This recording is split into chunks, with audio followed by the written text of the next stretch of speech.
Assalamualaikum warahmatullahi wabarakatuh. Kenalkan, kita dari kelompok 12.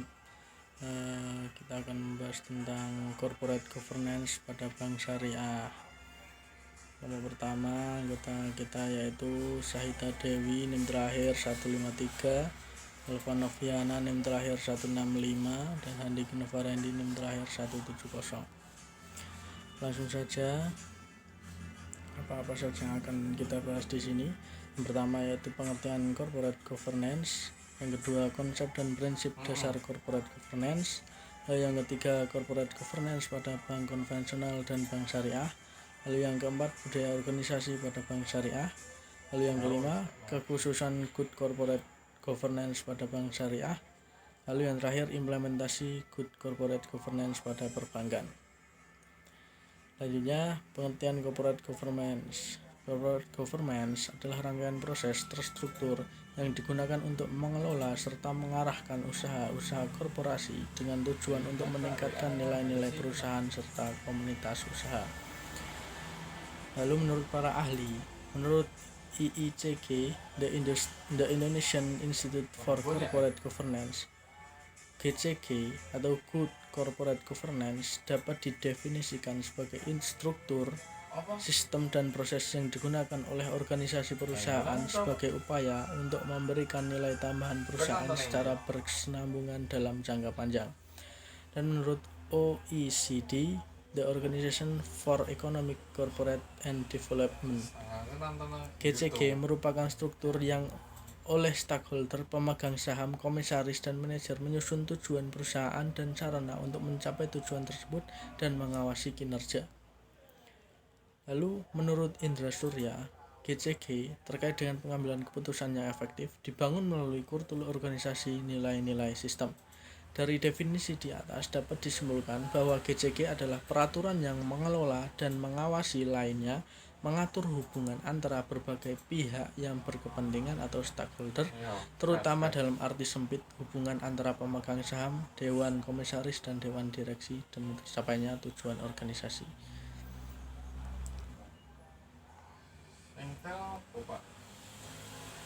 Baik, yang selanjutnya ada konsep dan prinsip dasar corporate governance.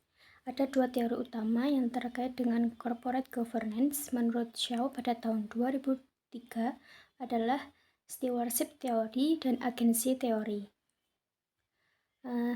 Stewardship theory sendiri itu adalah memandang manajemen sebagai dapat dipercaya untuk bertindak dengan sebaik-baiknya bagi kepentingan publik maupun stakeholder.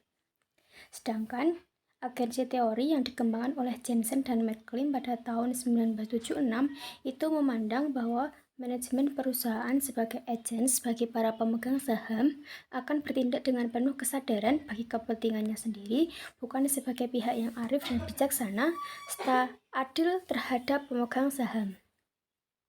Beberapa prinsip-prinsip good corporate governance yaitu yang pertama ada keterbukaan informasi, kedua ada akuntabilitas, ketiga ada pertanggungjawaban, keempat kemandirian, dan yang terakhir kesetaraan dan kewajaran.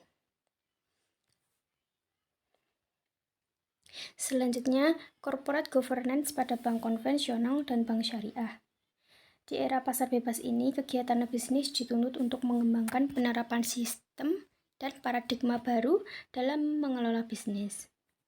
Pemicu dalam berkembangnya suatu bank adalah tata kelola yang baik, di mana pada tahun 97 Indonesia mengalami krisis moneter sehingga berkembang menjadi krisis multidimensi termasuk perekonomian yang menyebabkan banyak perbankan dan perusahaan mengalami kebangkrutan. Ini akibat dari lemahnya penerapan good corporate governance atau tata kelola usaha.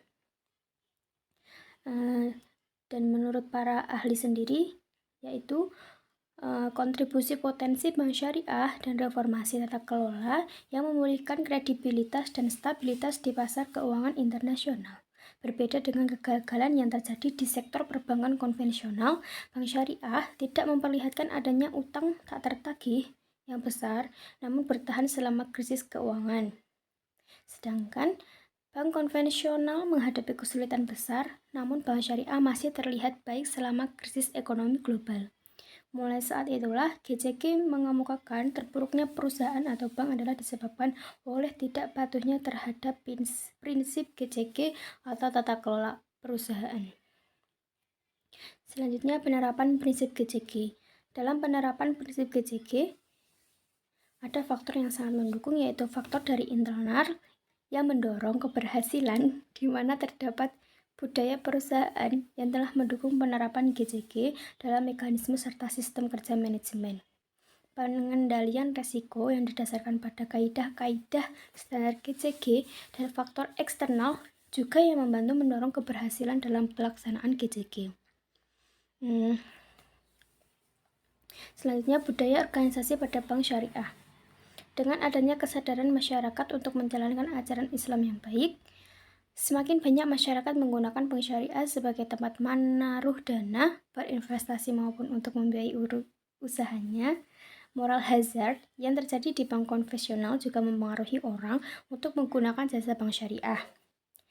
Ada rasa kenyamanan ketika Selanjutnya, menurut pendapat ahli, menurut Andrew G. Dabrin, budaya organisasi adalah suatu sistem nilai-nilai dan keyakinan bersama yang mempengaruhi perilaku pekerja. Berdasarkan pendapat Andrew J. Dabrin ini, maka sistem nilai-nilai dan keyakinan bersama yang mempengaruhi perilaku pekerja adalah ajaran Islam.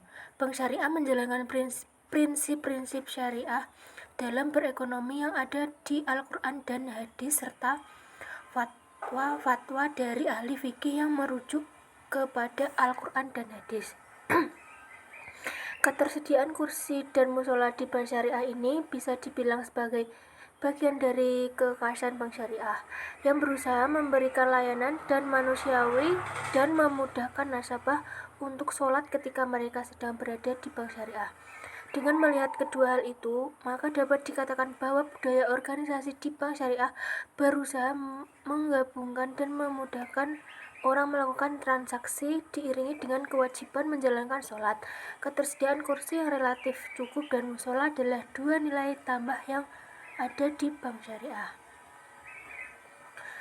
Selanjutnya kekhususan good corporate governance pada bank.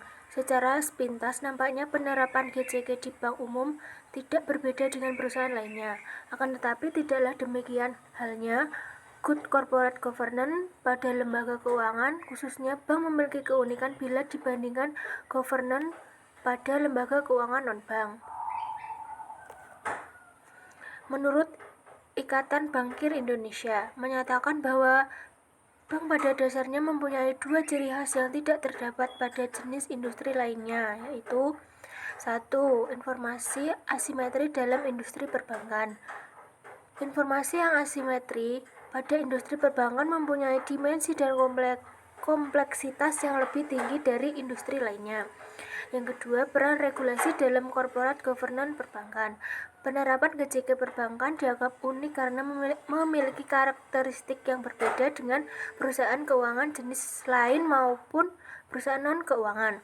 Keunikan perbankan terutama dilihat dari neraca, yaitu aset perbankan rata-rata adalah pembiayaan yang sebagian besar bersifat jangka panjang, sedangkan sisi liabilitas adalah tabungan dan deposito yang memiliki sifat jangka pendek. Selanjutnya, F. Implementasi good corporate governance pada perbankan. Bagi perbankan Indonesia, kepatuhan terhadap kode etik yang diwujudkan dalam satunya kata dan perbuatan merupakan faktor penting sebagai landasan penerapan GCG. Adapun pedoman yang terdapat dalam pedoman GCG Perbankan Indonesia adalah sebagai berikut. Yang pertama, pelaksanaan GCG dapat dilakukan melalui 5 tindakan, yaitu A. Penetapan visi, misi, dan corporate value. B. Penyusunan corporate governance struktur. C. Pembentukan corporate culture. D. Penetapan saran publik disclosure.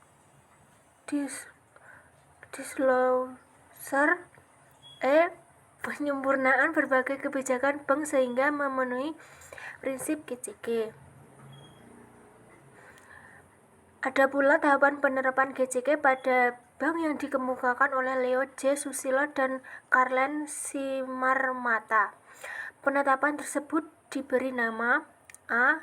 GCG atau Good Corporate Governance, B. Good Governance Corporate, C. Good Corporate Citizen. Sekian presentasi dari kelompok kami. Apabila ada salah kata atau ucapan, mohon maaf. Wassalamualaikum warahmatullahi wabarakatuh.